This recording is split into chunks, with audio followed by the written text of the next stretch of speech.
Alright, welcome back to the G&P Trucking channel.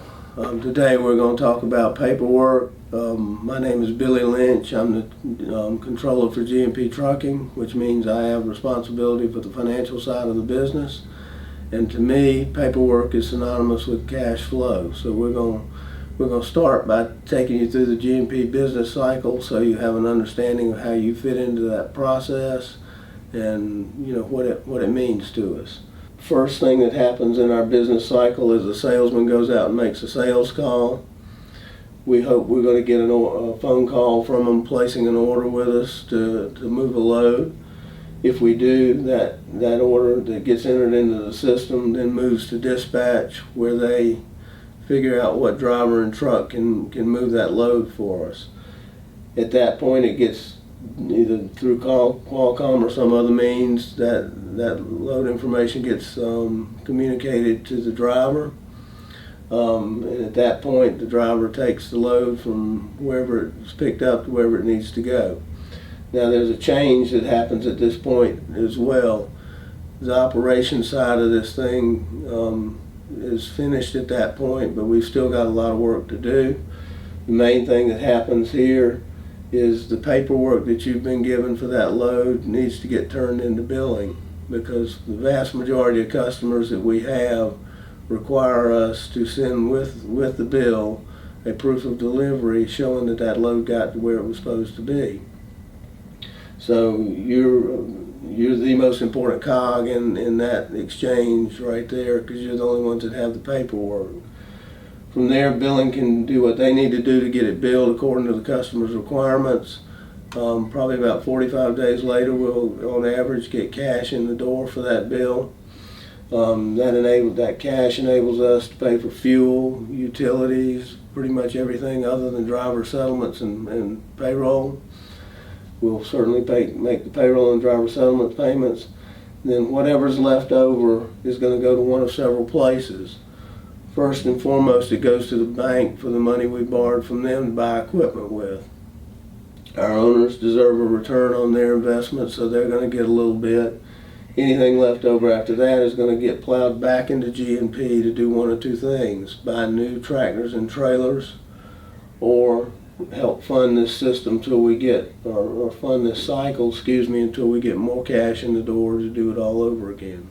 As I mentioned in the business cycle graph or chart, we've got to pay vendors and we've got to pay drivers for their services. You deliver the load on the first day. If you don't turn that paperwork in until all of it's due the following Monday, it's going to be about 8 days before we can create that invoice. On day 8, approximately, we've got to pay for all the fuel that went into that load. But worst case, day 12, we've got to pay the driver for what he did. Everybody else at G&P gets paid every 14 days. The bank gets paid in 30, and all these other vendors get paid about 30 days or so as well. Customer used to pay us at about 40 days out from invoice date. Now it's averaging about day 46. So you tell me, if I've got to make all these payments through here before I ever get paid, how am I going to do it? And you know the answer: you got to borrow the money. And then what happens when you borrow money? You pay interest. In my mind, that's an unnecessary cost of doing business like this. And what I want you to do is pay attention back here, because in this whole process, this is the one thing we can control and do something about, and that's the period of time between when you deliver the load and when we can bill it. All right, we talked a little bit about the timeline, for the cash flow timeline, and I mentioned that there's one area that we can do something about that we need your help with. And let me show you, and that's really the time between when you finish a load and when you turn that paperwork in. Today, a lot of people might handle a load on the first day here of our pay week on Monday and not turn this stuff in till Monday or Tuesday. Well, if you wait till then, you're talking 8 or 9 days that you've held on to that paperwork, that if we could have billed it back here, we could have started the clock running on the customer making a payment to us. But if you don't do that and turn it in here, you've added 8 or 9 days to the process that are totally unnecessary. So what we want you to do, instead of waiting and holding all of it and turning it in here, we want you to use the Transflo app.